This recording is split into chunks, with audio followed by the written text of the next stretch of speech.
From the Figure 4 Online Studios in beautiful Bothell, Washington, exclusively at WrestlingObserver.com. You're listening to The Bryan and Vinny Show with your hosts, Brian Alvarez and Big Vinny V.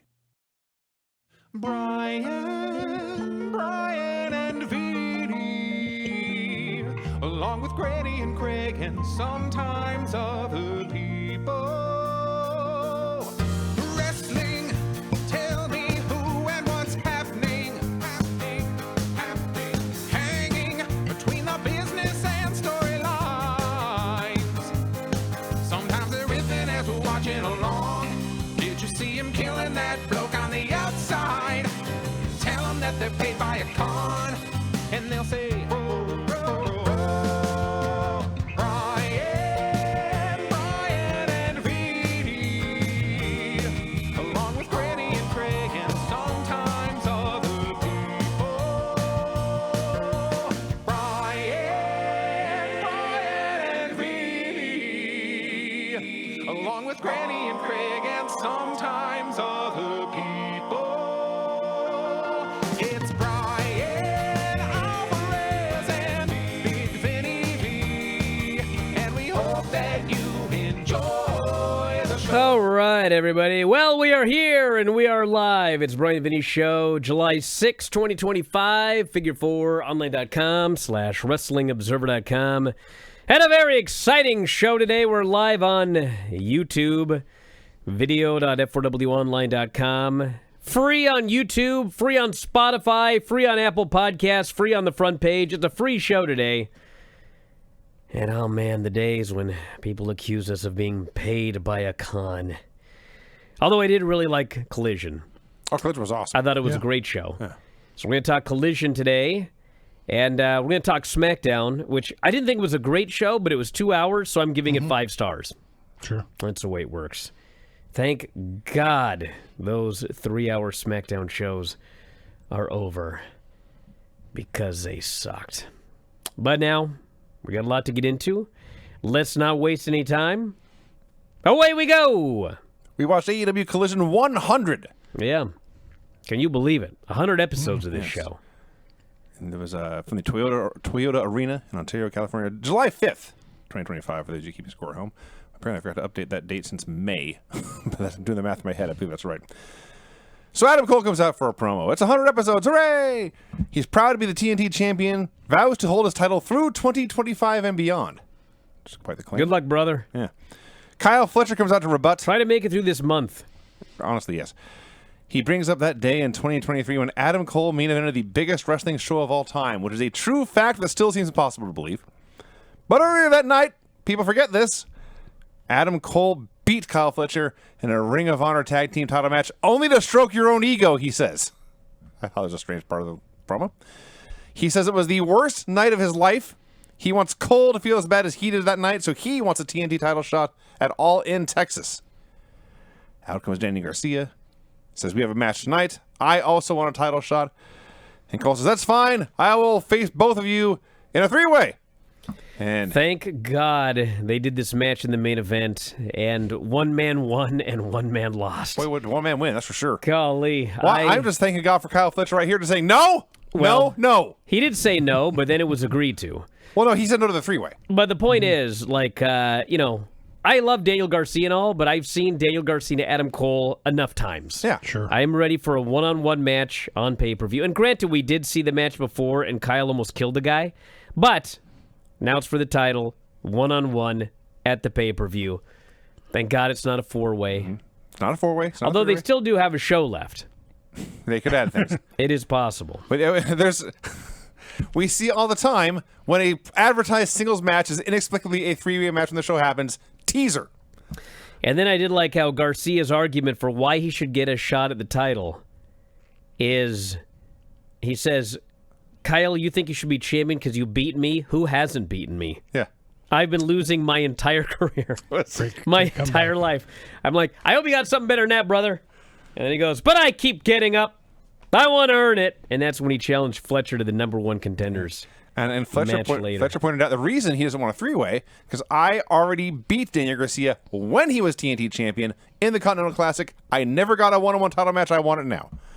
And so they all agreed to do a top contenders match that was already booked, but now it's a top contenders match. And the winner faces Adam Cole at All In. Kyle's glasses are fantastic. Little raindrops coming from clouds, as far as I can tell. But you can tell they annoy him because halfway through the promo, he took them off, never to be seen again. They look like they'd be very annoying. Tony Storm promo video. Man, everybody on the chat here is making fun of my shirt. It's a cool shirt. I think they just want me to take the shirt off No one wants that. and do the show bare-chested. No. Don't tempt me, everybody, because it's 700 degrees in this It is room. awfully warm. So it's not out of the realm of possibility. Yeah. Do you know I was watching Dynamite once, and in the middle of an excellent heel run, I might add, the Young Bucks showed up, and Matt was wearing the exact shirt I'm wearing right now. Really? Amazon special. How about that? I think they're like $9.95. Well done. So there you go. Yeah.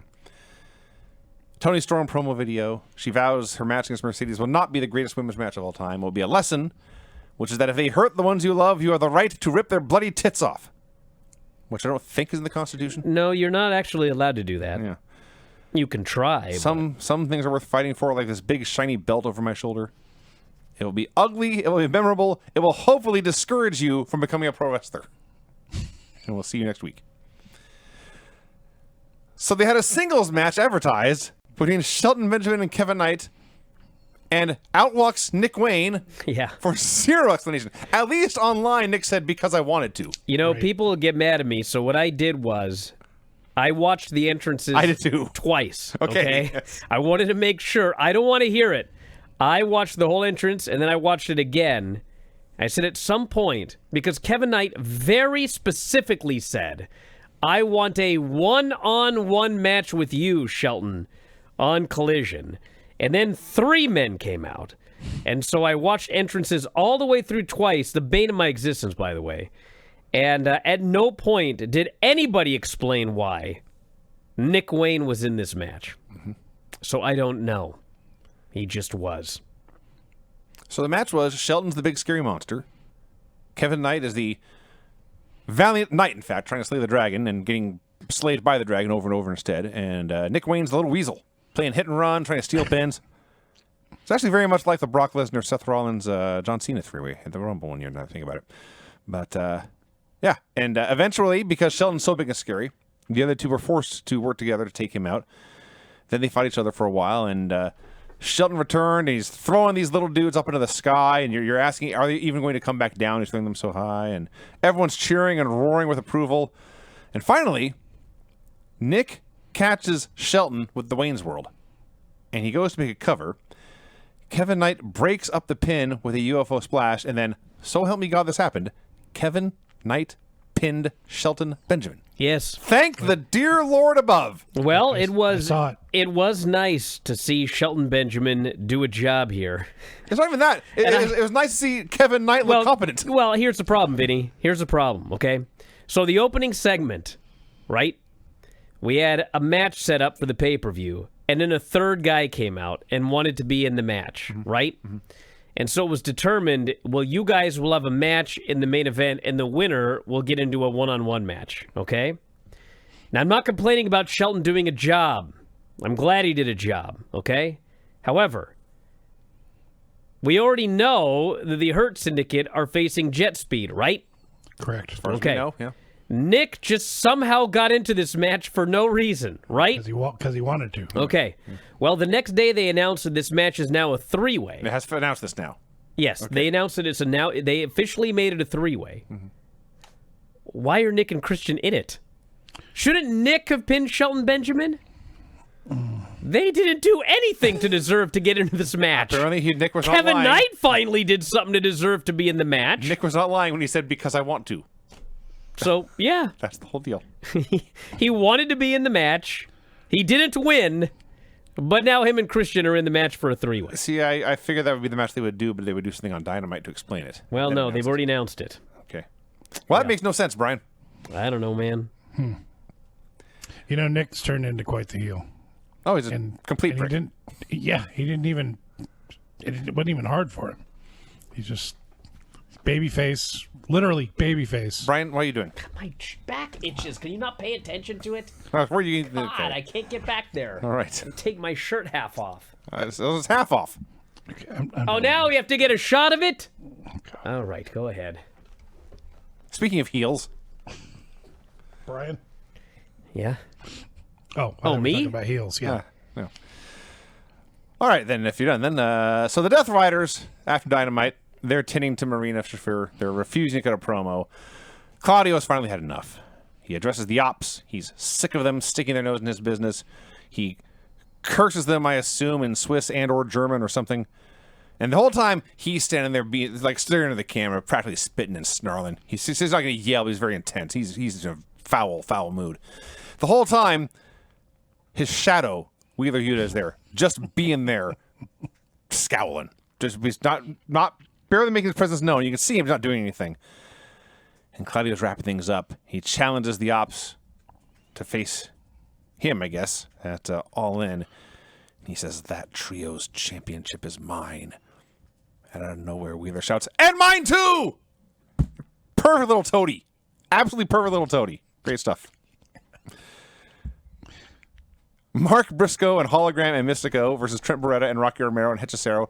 I must correct something I said a week or two back after the All In Mexico, or the Grand Slam Mexico show. I was wrong about Mystico's song. It will work in the U.S. It was made abundantly clear here. They start playing this ballad, and the fans are singing along, and he comes out, and it's Ontario, California, which probably helped. But they're into it. It's a different song. It's a different entrance. It makes it stand out rather than just another masked guy on a show that has a lot of masked guys. I have no idea why anybody would think this song wouldn't get over. I mean, is the original Wyatt song not a ballad? I never thought of it that way. It is. It's spooky. It's in a minor it's key. a slow, It has this down tempo. Maybe a ballad isn't the right term, but it's certainly not a... Dirge. It's dirge, yes. A dirge? Excellent. It is a dirge. Yes. God. Super dirge. Yes. Super dirge. The point is that people like this song, and the funniest thing was they were trying to sing it, but no one knew the words. Well, like 8 people. Yeah. They just hummed it really loud. Yeah. They're just saying nonsense. La la la la la. Yeah. So the match is fun. It starts off as a party match with a little more lucha flavor than usual. Then there's a long heat segment on Hologram. He hot tags Mystico. Then it's back to the party match. Everyone's taking turns doing stuff. Mystico taps out Rocky with La Mystica out of nowhere. They play his song again, and I think what really made it great the second time, and maybe even the third time, because they did play it a third time. Actually, they played it 4 times. I stand corrected. In the building, they played that song, I believe, 4 times all the way through, and he wouldn't leave. And finally, like, if this would happen in ICW, Tim would have come out with, like, a cane and started beating people. Yep. But Tony, like, actually started coming through the tunnel. He was going to get the hook. But then Mystico finally left, and then, of course, Tony hugged him. This is the first time I'm hearing that story. Oh, yeah, it's amazing. It's a very Mystico story. Yes.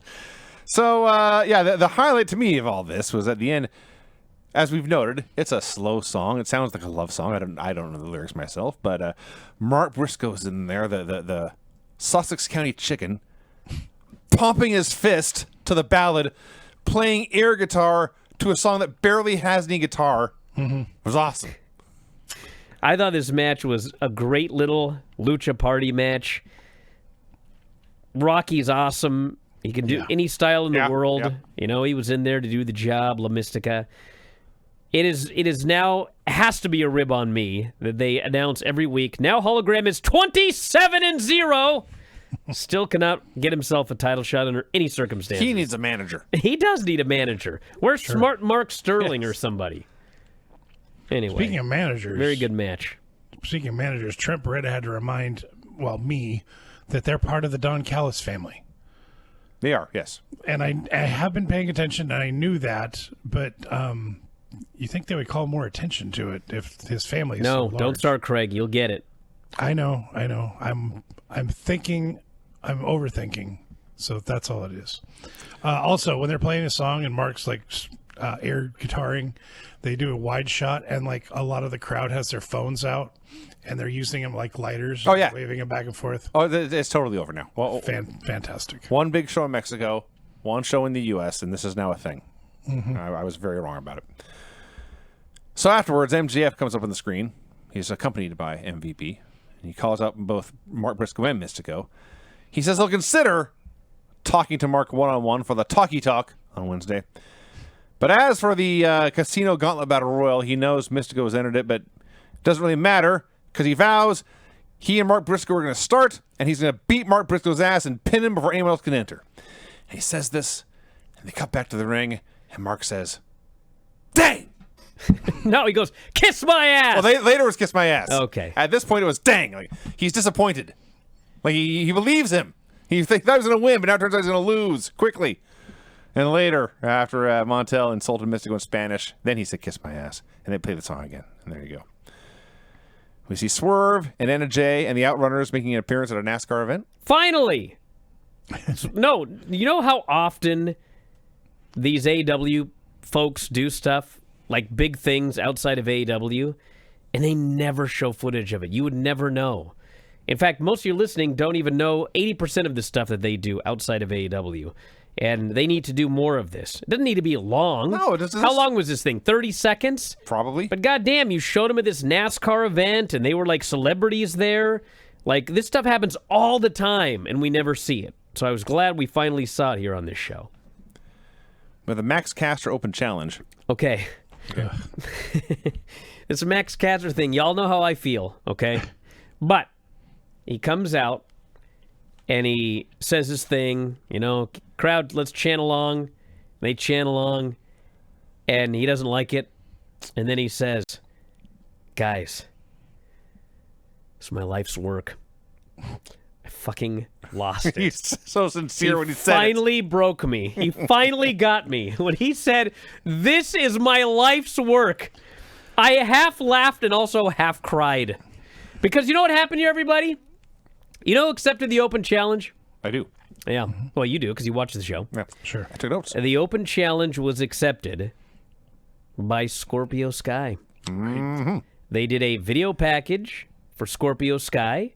They showed his history in the early days of AEW, because as they noted, he has not had a match on AEW television in 658 days. Wow. Which I'm not good at math, but I think there's 365 days in a year. About a year and 8 correct, months. So or something. 658 is almost 2 years he's not had a match on television. And he came out with Chris Daniels, who apparently will be his manager, it looks like, as well as Top Flight and Layla Gray. And they didn't explain anything other than this, like where he's been or why.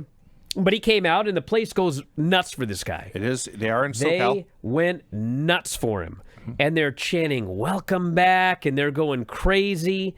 And he wins in less than a minute. And then he poses on the corner, and everyone's going wild. And I thought, this guy who has been gone for 658 days is more over than Max Caster with his current gimmick. Well, yeah. His life's work. So where to begin here? Scorpio Sky, they reminded me, is in fact a former TNT champion in this very company. He was at one time the second highest decorated singles wrestler in the entire roster. Things have changed. But, yeah. And he comes out, and I was critical of him and his position. I thought he was over-pushed when he was TNT champion. That was my opinion, and said that. He comes out here. I don't know how old he is. He still has a great physique. He looked great for the 60 seconds or less that he was in there. And the crowd was totally into him. And he showed him training. And he comes out in with a Rocky knockoff theme. And I think it's supposed to be LA Dodger-inspired gear. Yes. But for one night, it worked. We'll see where it goes from here. But hey, Guy was over. Scorpio Sky was over and felt like a big deal. It worked here. As for Caster, two things. I am pretty sure that he was actually out here in a baseball cap that said, "Worst rapper alive." Well, I kept trying to pause my screen to read it clearly. I mean, that was his gimmick for a while there. Remember, he kept forgetting his lines. Fumbling and stuff. Yeah. All I know is that Scorpio Sky was super over here, but he is with Top Flight and Layla Gray, and they've been booked like geeks. That is so true. Yeah. We'll see what happens. Yeah. Which, speaking of, Ricochet's looking for geeks. They're candidates. And apparently he's found some guys who actually aren't geeks. No, they're not geeks. The Gates of Agony. Well, they killed geeks. Yes.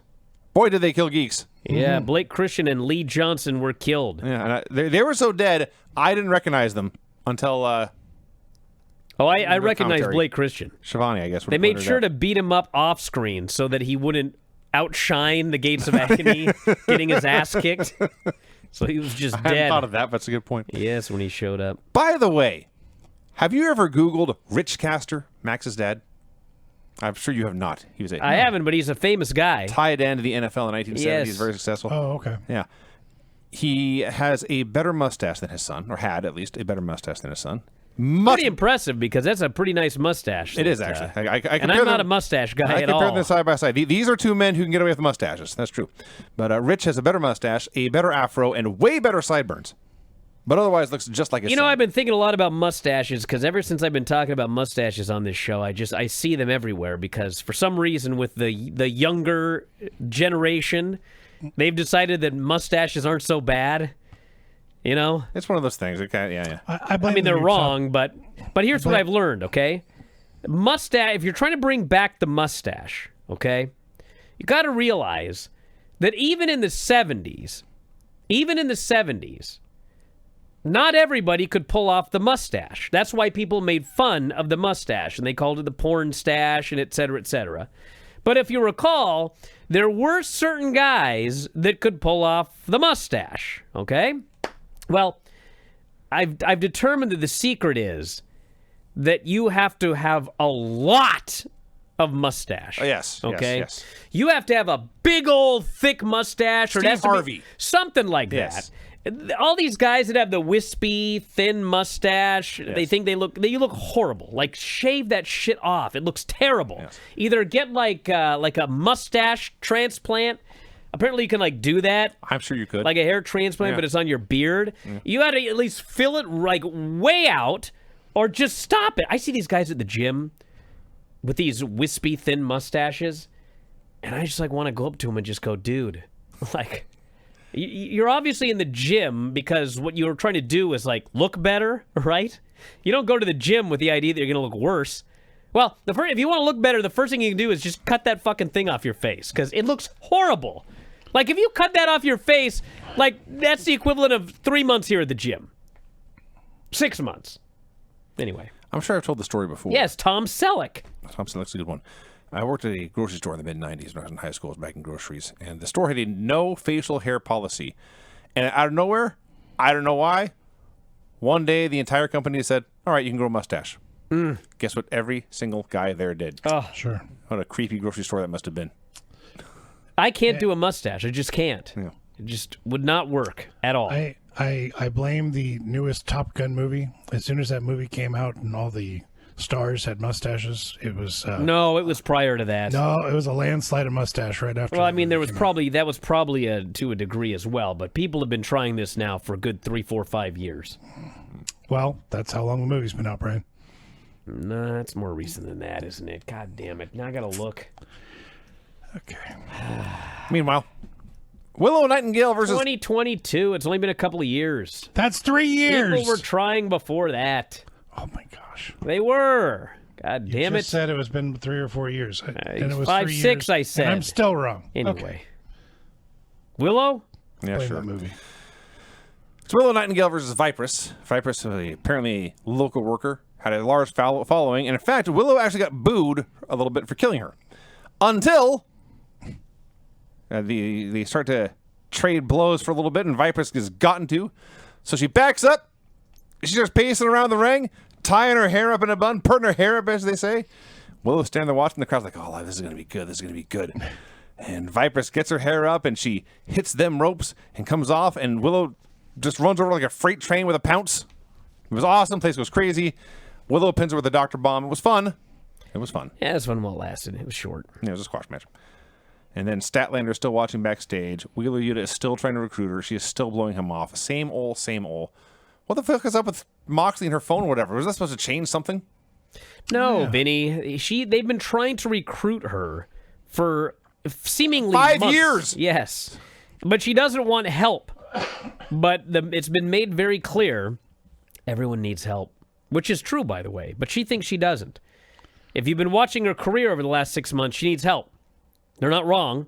So I think that she should hook up with these Death Riders. I think something should happen. Well, sure. I feel like I've watched this exact same Well, we got to segment. get to All Out. Or All In. I mean, it may be All Out. Or All Out. It's low on the priority list, I admit that.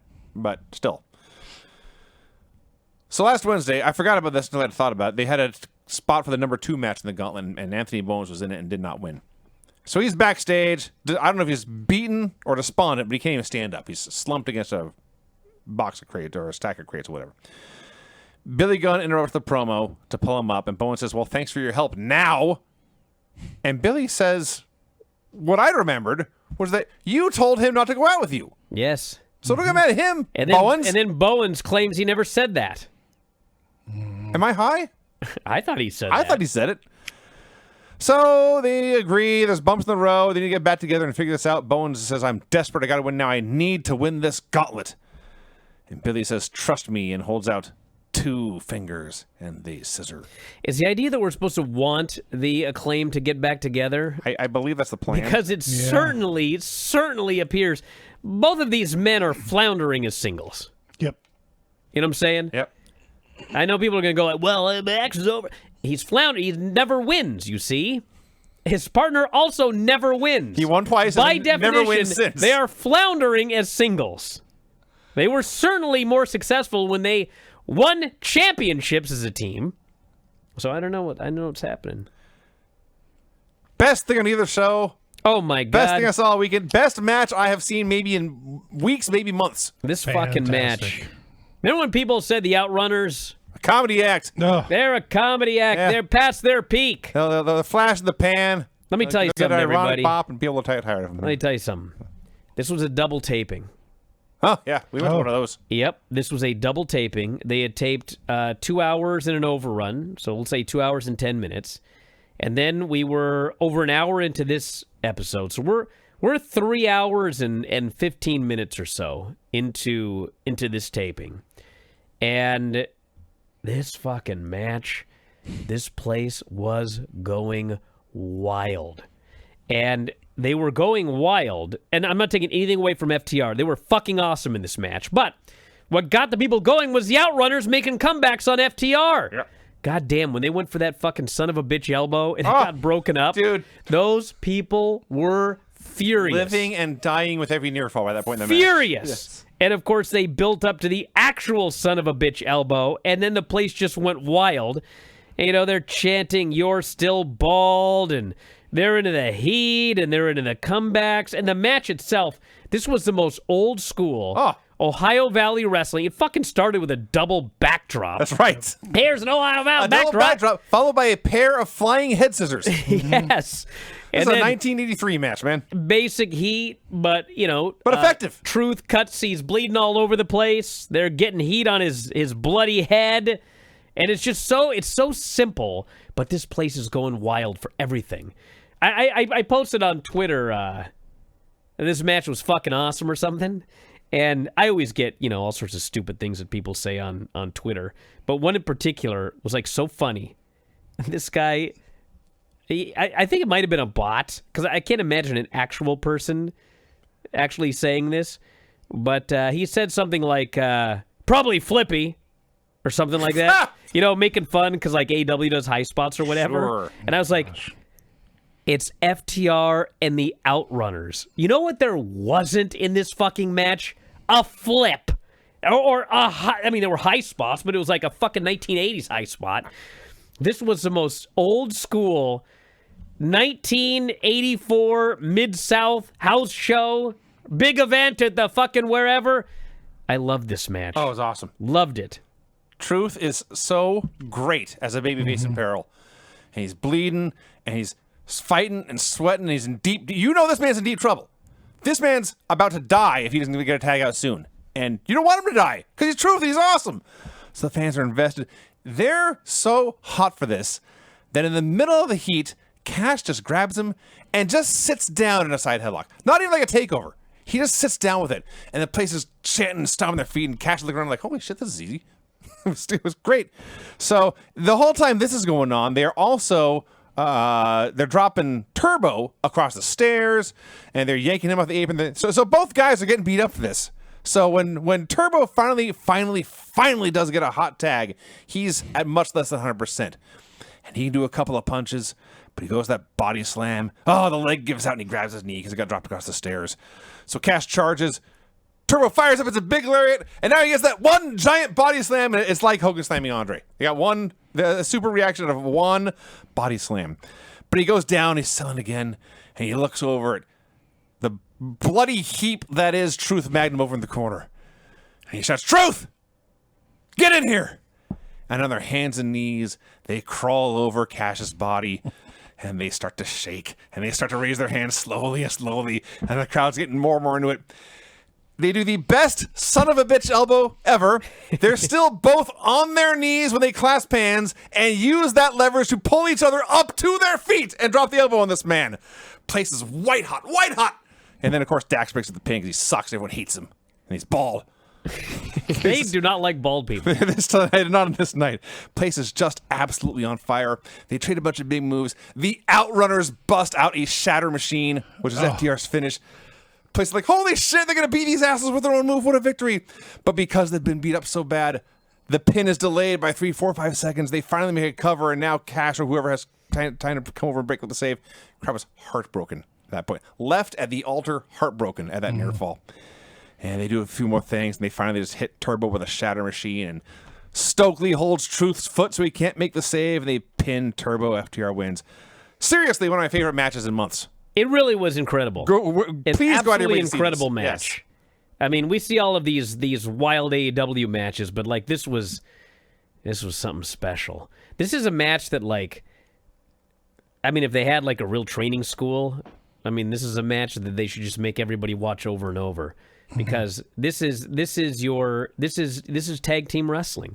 If you want to add some extra cool shit, and do whatever, the Young Bucks, they'll add all sorts of crazy shit, but they do the same basic match. I mean, a basic tag match is a basic tag match.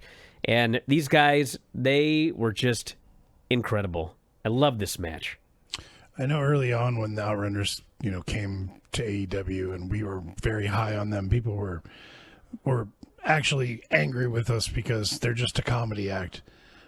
This match proves they are not just a comedy act. These guys listen to the crowd. They know what to do and when to do it. And they just had an awesome match. There's a difference between a comedy act and like an act that gets over with comedy but can work. Sure. That's what they are. Yeah. Like, nothing against MXM Collection, okay? But they're not going to have a match like this. No. They're a comedy act. The whole act is comedy. And you laugh, and they go out there, and they just kind of have a whatever match or whatever. Nothing against the guys, but, you got to find a way to get yourself over. How many teams have, like, not managed to get themselves over in AEW, no matter how many big moves they do? God bless Top Flight. They're exactly where they were 5 years ago. God bless. I mean, you can just rattle off one team after another. I mean, they do all the big moves. We don't even know where Private Party is. They dropped off the face of the earth. But, like, you can do all the big moves you want, but, like, you got to find a way to get yourself over. And this guy, listen to this story. This guy goes, I sat next to the Outrunners at a Rampage taping 3 years ago. They were seat fillers at Rampage, and now they're killing it. Nice. Dude, these guys showed up, and whatever wacky comedy, whatever their gimmick was, they fucking walked in and got over. But they can also work, as we saw in this and many other matches as well. Yeah, if you want to just like do nothing with them, they're not going to be as over as they could be.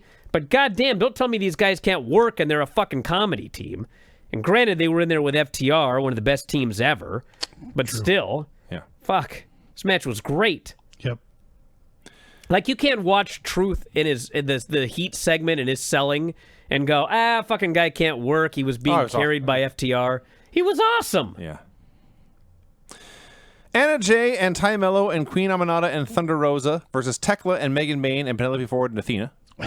We almost saw this exact match. I feel like I've seen... No, what happened was we saw this match, a variation of it, in Kent. On Saturday. Yep. Collision on Saturday. And then on Wednesday, they shot an angle, which I was like, why did you just shoot an angle for a match we already saw? Oh, you're doing almost the exact same match the next time. That's what happened here. They tweak some of the pieces. They maybe get a trios match instead of an 8-person match. But yes, these same 8 women just keep on fighting each other. So Queen Aminata's got this move where she basically does a plank and then grabs your head with her feet and using her feet pulls your face into her ass. Oh my gosh. Per commentary, this move is apparently called the chocolate kisses. I have no further comment. Fair. So, they're doing some stuff. Tekla and Penelope somehow end up doing Tree of Woe poses in opposite corners as their teammates, which is kind of cool, I guess. Turns into a parade of big moves. Athena outshines everyone as she usually does. And Athena and Rosa brawl to the back. They're fighting for the Ring of Honor Women's title at Supercard of Honor this Friday. Yes. In an otherwise uneventful weekend. And they brawl to the back. Sky Blue flies in out of nowhere and is attacking Ty Conti. Or Ty, I think I was called Ty Mello. But she's out there for like 20 seconds before anyone says her name. Or even acknowledges her. There was so much going on in this mess. I shouldn't say mess. There's a lot going on. Actually, I thought this match was pretty damn good. Yeah, I should not say I mean, mess. I've seen a lot of matches, and some have involved Koina Minata, where they're not exactly pretty. But everyone, I thought, in this match, everybody looked good. And even at the end, when there's like a million people doing a million different things, like everybody was where they were supposed to be. And I think part of it is, even though we're making fun of basically seeing the exact same match over and over again, what we are seeing is all of these women are now working regularly. That's okay? true. Yeah. They're not doing house shows, which would be even better, but at least they're working like every single week, which is a lot better than working once every 2 months or once every month or whatever. And you can see that, like, they're improving. That's good. That is a good thing. So Megan Bayne does this running lariat, similar to like the Undertaker's big running lariat. They just run, jump, close on the person. It's a simple move. They call it the decapitator, which is my favorite part is when she misses it. Because then she just launches herself high and far into the air and comes down and lands on her face, and I laugh every time. But she hit it at the end on Anna J, I believe. Hit a very scary running powerbomb and pinned her. Chaotic fun, I dubbed this match. And then Shivani dubbed it a big win, which I do not agree with. But Athena is wrestling Rosa on ROH. Ring of Honor. Supercard of Honor, yes. Yes, this Friday. Why was she terrified of this woman? And just playing They're mind trying to games. get over the challenger. Yeah, playing mind games with her. Because did- she tagged in, and Rosa tagged in, and she tagged right back out. That did happen. That is, I don't think anyone thinks Tony is winning, so give her something. Fair. The way she was running away through the tunnel with her hands flailing up in the air, well, my- that was money. well, maybe that's why. They just knew she could be a funny runner. It popped me. That's all that counted. We got a hype video for... They named her at the very end. But the whole time I'm thinking, who are you? Have I seen you? Should I recognize you? What's going on here? And she tore up the UK scene, had some appearances on AEW, tore her ACL, refused to quit, said wrestling is the only thing that made her feel alive. She wants to prove to her son that she's one of the best of the world, and finally identifies herself, I am Alex Windsor. Okay, great. If they didn't name her, I was going to throw a fit, but they did. Your main event is Kyle Fletcher versus Danny Garcia. There's a point here a minute or two in when Fletcher is just zipping her all over the place and wiping Garcia out with shoulder tackles. And I went... I had a rant halfway typed up about how wrestling is best when it's simple shit done very well, and it's too bad nobody appreciates this anymore. And then, at the exact same spot, the crowd is chanting, "This is awesome," because these shoulder tackles are so great. So I guess they do appreciate great wrestling still. I was wrong. My favorite part of the match was when they battled outside and Kyle posed by a Fletch light sign. That's right, yes. Oh my God, Nigel could barely control himself. Yeah. And the glee in which Don Callis says, "That's the Fletch light area!" Dying. It's a good match. Oh, I had a very good match, and Garcia is bleeding everywhere. His nose is pretty clearly broken. I don't think it sucked. But it's one of those where it just made the match better because I was fighting through injury. And Kyle looks... His nose is broken, and like ref's checking on him, and Callis is like, that's disgusting. Stop this match immediately. But instead, Garcia catches Fletcher in a flying body scissors, takes him down to a dragon tamer. They do the suicide suplex, where you suplex the guy over the top rope, and then the suplexer goes with him. And I don't know this, but I would not be surprised if this was done just as a rib on Dax, because Dax tried it in the Outrunners match, screwed it up. Which actually turned out even better, because he suplexes whichever guy it was out of the ring. That guy flies out. Dax fucks up the going over part by himself. So he stops and lets the momentum face plant him down to the mat, sells his face, and then just rolls outside. So it's still awesome. Anyway, they're fighting outside, and off the suicide suplex. And Garcia's like shaking, and everyone's thinking this match we stopped. Adam Cole leaves the commentary desk to give him a pep talk, and Yeah. He goes, hey, man, get up. You can do this. Get your ass in the ring. Come on. the whole time Kyler's waiting in the opposite corner and smiling. Oh, yeah, this guy's dead. Please get in. And Please get in, meat. He got in, and he got kicked and brain-bustered and pinned. Mm-hmm. I was like, man, with friends like Cole, Well, you don't need enemies. They're rivals as well. So who knows? I think Danny's turning sooner rather than later. And honestly, it's probably time. Yeah. It's easy. You just beat up old Daddy Magic, you know? Yeah. Bloody him up. Yeah, I really like the match. I really, really, really like the way that the winner of this match was decisively the winner. Yeah, we're not having a multi-person match. We didn't have a draw. We didn't have a run-in. This was not a split decision. This No. was a unanimous 10-8 round. Kyle Fletcher beat the shit out of this guy and pinned him. Yes. And now it's him and Cole for the title at All In. Hell Almost yeah. certainly a title change, I would say. It was a nice little touch when they're brawling on the outside and they're right next to Cole, and Fletcher just picks him up and gives him the power bomb on the apron, just like he did to Cole. And Cole's despondent when that happened. So nice touch. Yes. I would say this was the best Collision in a long-ass time. That's the one we went to. Great show. I love that show. This was a better show than that one. That may have had a more fun closing. I had a fun time at that show in Kent, but this was a much better show. This was better. Yeah. Yes. We also watched WWE Smackdown July 4th, 2025. Yes, it was only 2 hours. It was a very by-the-numbers show. Still felt very long. Maybe that's why. It didn't feel long. It just was like nothing happened. Basically, There's one good match in there. Solo arrives at the building with a shiny U.S. title belt.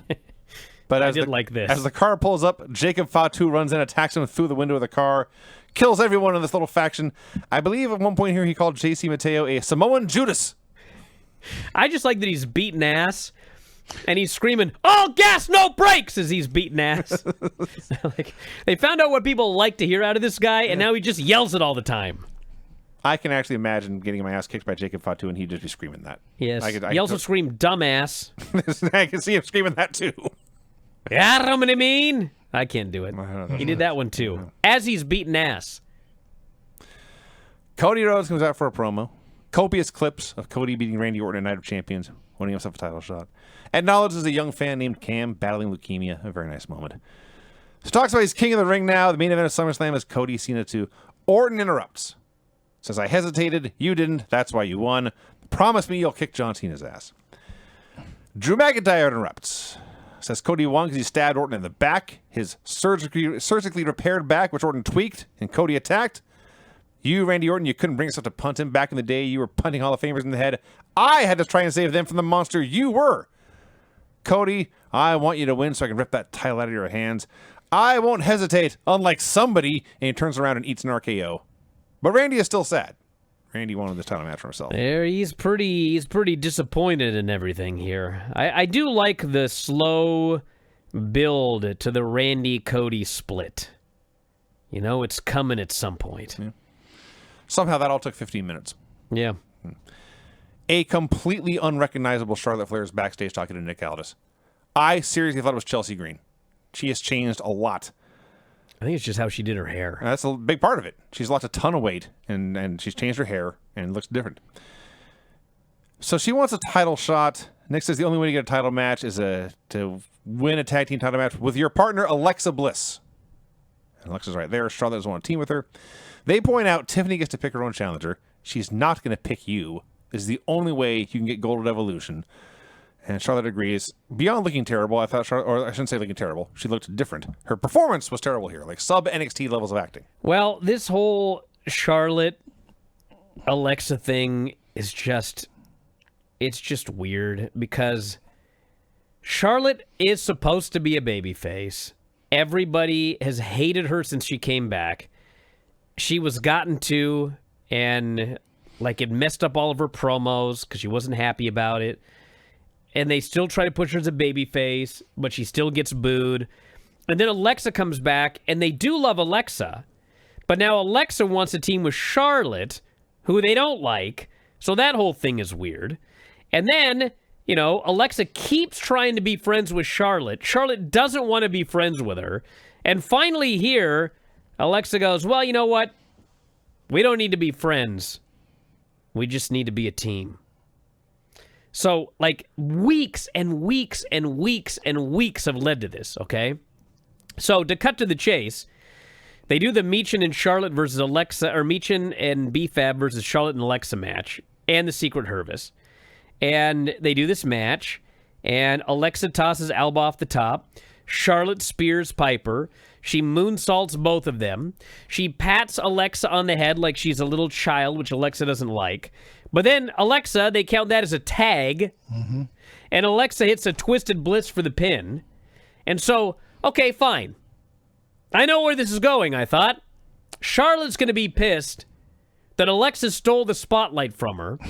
Alexa's going to be pissed that Charlotte patted her on the head like she's a little child. Instead, they both get in the ring. They look at each other. And they fucking hug. Mm-hmm. And now they're just friends. I was like, what? What? At least it's fucking over. Is it? Well, I mean, we got through the bullshit to get him as a team, but, like, that was a very abrupt... I don't know if they just figured, this has gone on long enough. Let's just fucking get them together and get it over with. But they did. And so, yeah. They are now they're a tag team that doesn't hate each other, which I'm fine with. For now. Yes. Yeah. So before that, yes, Drew McIntyre confronts Nick Aldis. I want a match with Randy Orton. You can have him at Saturday night's main event. Fine. Jacob has a brief stare down, Drew has a brief stare down with Jacob Fatu, who is there. So Aldis scolds Jacob for attacking people at the parking lot. Says, you want to fight him so bad, you find a tag team partner, you can face two guys in Solo's crew tonight. Jimmy Uso steps up to Tim with Jacob tonight. Then is the triple threat tag match. Secret Hervis versus B-Fab and Meechin versus Charlotte Flair and Alexa Bliss. Stupid new rules with one person from each team in the ring at the same time. That's dumb. Piper Niven having the same haircut as Mrs. Garrett from Facts of Life was my favorite thing in the show so far. So what happened here was we waited 25 minutes for some wrestling. They wrestled for 2 minutes and then went to a 2.5 minute commercial break. It's still SmackDown, folks. I don't know why people watch this show. I'm baffled. So this is not a good match. Beyond the finish, not making sense. Very little looked good. 2 dives where someone almost died. 3. Right before the break, there were 3 of the scariest dives you will ever see in a row. Yep. And B-Fab gets a tag that is supposed to be hot, but nothing looks good. Charlotte looks bad. B-Fab looks bad. Everything looks bad. Alexa runs wild. It's the first time it felt like a professional wrestling match. And they do this finish, that was you talked about. And so Charlotte and Alexa win. They are apparently friends. They're getting a title shot. This match sucked. Yeah. It's funny. My son and I got into a conversation, and I asked him, if you did a dive like Meechin did and come up short, and you crashed and burned on the pretty black mats, would you want the camera to catch that for all to see, or would you hope that it never gets brought up again? Bro, if I'm almost killed, it better be on tape. That's what I said. My son was like, no, I don't want anybody to see it if I messed up. All the tag teams are backstage shouting at each other and blaming each other for winning or losing or interfering or not interfering.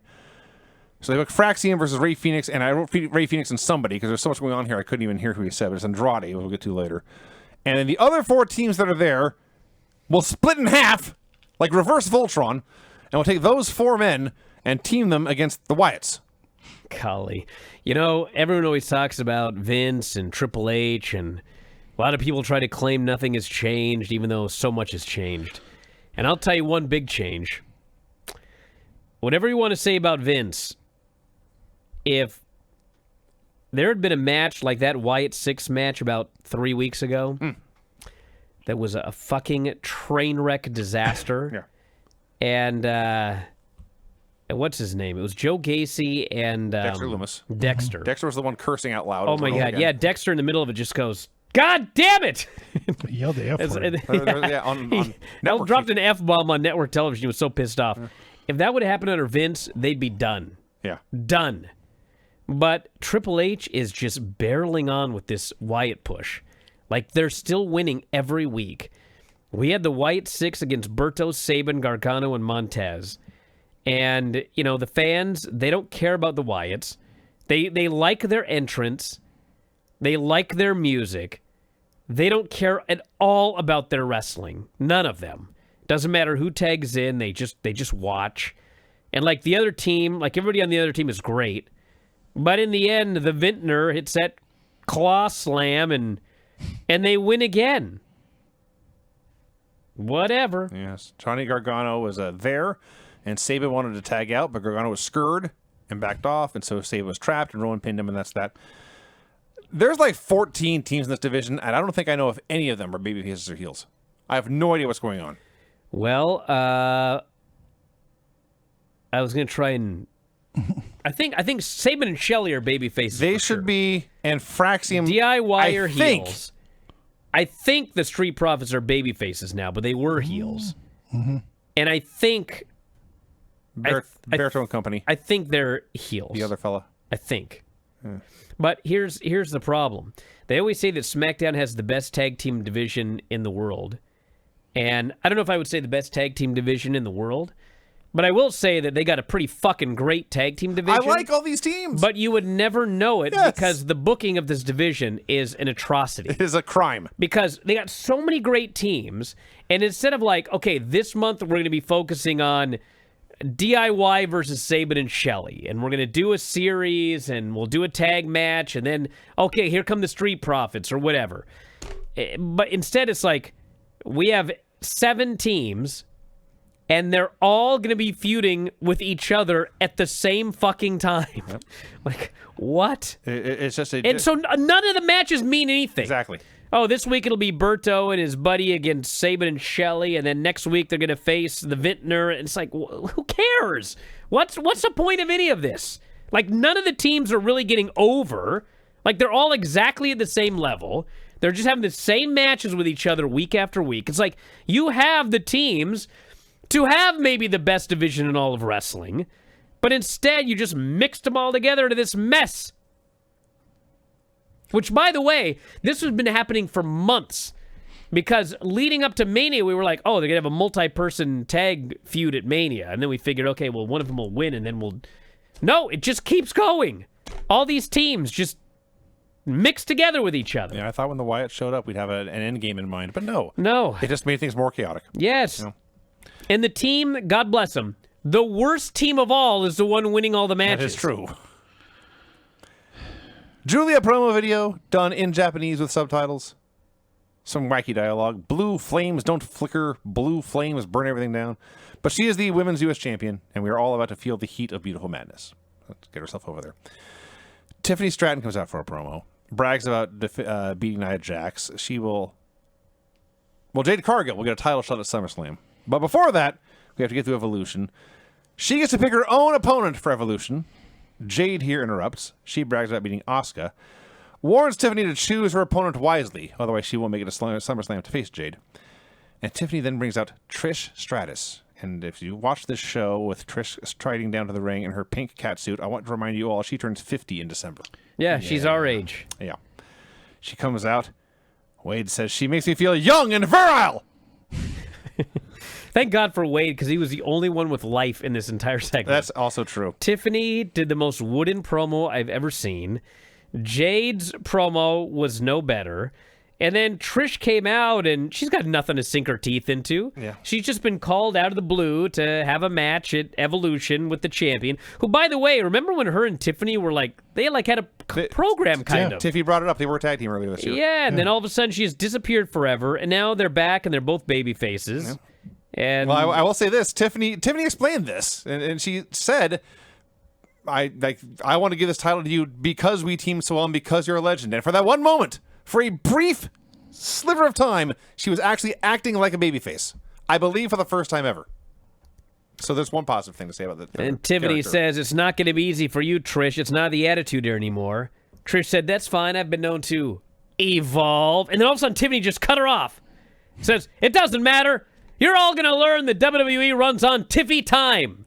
It was like that was a line she was supposed to read. And it was like it was time in her mind. And so she just said it. It was so awkward. This whole segment was awkward. Solo does a video with his crew, wishes America happy birthday. Please welcome the newest member of the family, Tala Tonga. Yes. Says this is nothing like the bloodline. It's way more stronger. That's what he said. That's what he He said. did say that. Way more stronger. I love Solo. Apparently, their name is the MFTs. My Family Tree. Oh, I thought they were just family tree. Motherfucking trees. That's better. Yeah. Well, Talatonga, he looks like a tree. Yeah. He's tall. It's like Treebeard. Yeah. So Jade and Trish are talking more backstage. Trish leaves. And Naomi zips in out of nowhere, lays out Jade with her spiffy new custom decorated briefcase, says, "You should have proceeded with caution." She's a Batman villain. Naomi I love rules. her. Dude, no, she's a classic 1980s wrestling heel. It was ridiculous. Make a terrible joke But and laugh great. her ass off at it. It was awesome. Ridiculous yet great. Naomi rules. Phyraxian versus Rey Fenix and Andrade. This was awesome. We got another great team now in this tag division. Yeah. Andrade and Rey Fenix. They have an excellent match. It's just So good. awesome. And again, here we are. If you, 10, 15 teams. If you like super intense, crazy-ass party matches, this is a match for you. This thing was so goddamn chaotic to start, it settled down into Phyraxian hitting a nonstop series of topes. That was a slow spot. So I'm watching this, and I'm enjoying it. And then I see Andrade is getting a hot tag. Yes. Andrade is a He's a babyface? babyface, yes. Phyraxian are default heels? I don't know what they are. It's a babyface feud. It did have 2 commercial breaks. Yes. Kept going a zillion miles an hour. And Phyraxian hits their finish, but Rey Fenix makes a save. So Phoenix dives over Andrade to wipe out Axiom on the floor. Andrade hits a double underhook slam thing on Nathan Fraser and pins him. And, yeah, there you go. The 2 most over teams now are the Wyatts and these dudes, Andrade and Phoenix. And turns out later we found out the Wyatts are getting a title shot. But there you go. Damian Priest wants to know. He wants to talk to Aleister Black about R-Truth. Truth is facing Aleister on SmackDown next week. Black accuses Priest of being the good guy. Priest denies this. Nobody on the show even wants to be a babyface. And I really have no idea what's going on here, but it's clear they don't like each other. That much I can tell you. So next week on the show, there's 2 matches announced. Street Profits versus Wyatt 6 in a tag team title match, and Truth versus Aleister Black in a singles match. That's fine, but they put graphics of both these up at the same time, and for a long time, I thought they were doing the world's weirdest 4-on-2 handicap match. I had to figure out what's going on. And then in Evolution, Trish Stratus versus Tiffany Stratton and Jade Cargill versus Naomi. Your main event, Jacob Fatu and Jimmy Uso versus Solo Sikoa and JC Mateo. A recap of Tonga Loa returning and Tala Tonga debuting in Saudi Arabia. Heat on Jimmy, of course, as they're talking about how Jacob, he gets a hot tag, and they say it's the moment he's been waiting 6 whole days for.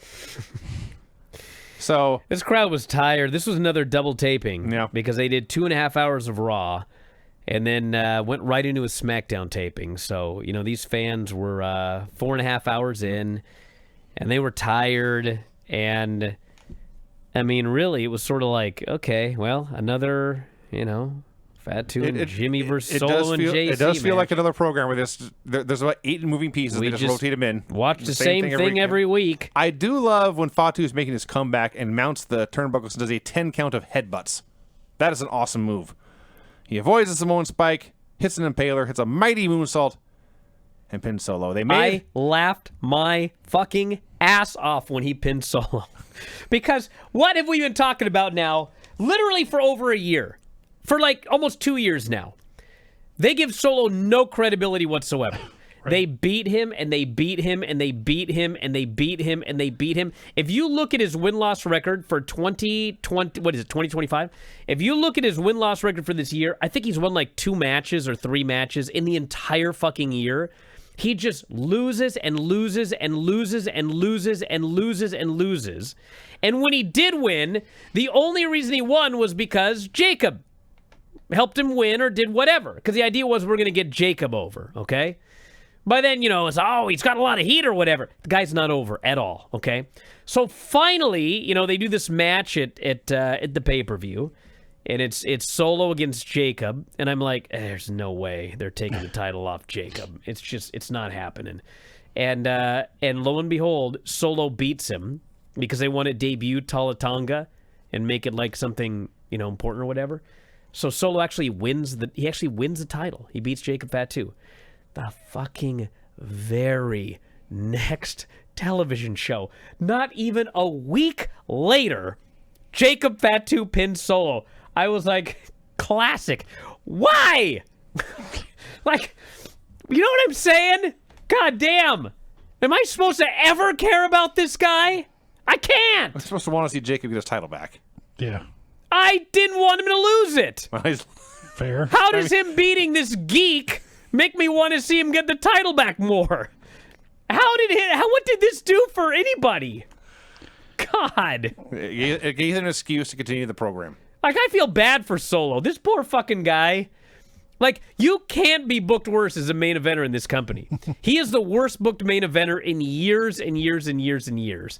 And then he'll do matches like nobody gives a shit about his singles matches unless it's like against Jacob and and actually even that they didn't care about that match. If you remember the pay-per-view, it's like they were dead for that match because nobody cares about Solo because he's booked as a fucking geek.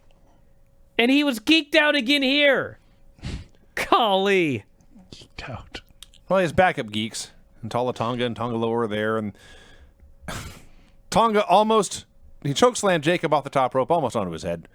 And they all have their moves on him. They powerbomb him to the table, and they pose. I mean, yes, I'm going back over my notes here. Like, by and large, everything was, well, some was some bad. There was some bad stuff, but it wasn't bad. No, there was some bad stuff. It was a show. Yeah. It was pointless. That's what the show was. You know what's funny is like, sometimes they'll do a live show, sometimes they'll do a taped show. It makes no difference in the ratings for the most part. And when a tape show does well, people ignore it. But when it does poorly, oh, it's tape. It makes no difference. It never has, okay? But I can always tell when a WWE show is taped because they just feel taped. This felt like a taped show. Like, well, the crowd's been here for 2.5 hours. We got to try and get through this thing in 90 minutes or less. Get these poor fucking people out of here. And it just felt like a by-the-numbers, generic, nothing happened in WWE. It wasn't bad. It was just boring. It was very boring. Just boring. I agree with that. All right. Well, we made it, everybody. I'm still recovering. But we're going to be back tomorrow with the... Actually, no. What's Sunday? Back tonight with Dave. Good God almighty. Might be tomorrow by the time you finish. Yeah, I'll be back with Dave tonight, and then Observer Live tomorrow and Observer Radio for subscribers. This is a free show, so if you love this show, however you're listening to it, whether it's Apple Podcasts or Spotify or YouTube, you should subscribe. Or the front page, WrestlingObserver.com. Because if you sign up today, you'll get all of the All In and SummerSlam coverage in the next 30 days. So Apple Podcasts, Spotify, and YouTube, all $9.99 a month. And if you've never signed up for the main site, f4wonline.com/new, you can get the entire front page, the whole site, half off right now. And like I said, that'll get you all the way through SummerSlam. So whether you're like AEW or WWE or both, sign up today. And All In and SummerSlam will be part of this next month. It's coming Saturday, by the way. Vinny and I are just moving in. Binge watching. Yep, we're going to do multiple podcasts on Saturday. We're going to watch a show, do a podcast. Watch a show, do a podcast. Watch a show, do a podcast. So you're going to get a month's worth in one day this coming Saturday. Yeah. Because I also have an Observer Radio show with Dave that day. So I'll probably do 4 shows that day. So anyway, that's it, everybody. Give it a sign up, and that's it. We'll talk to you again after a while. Good night. Adios.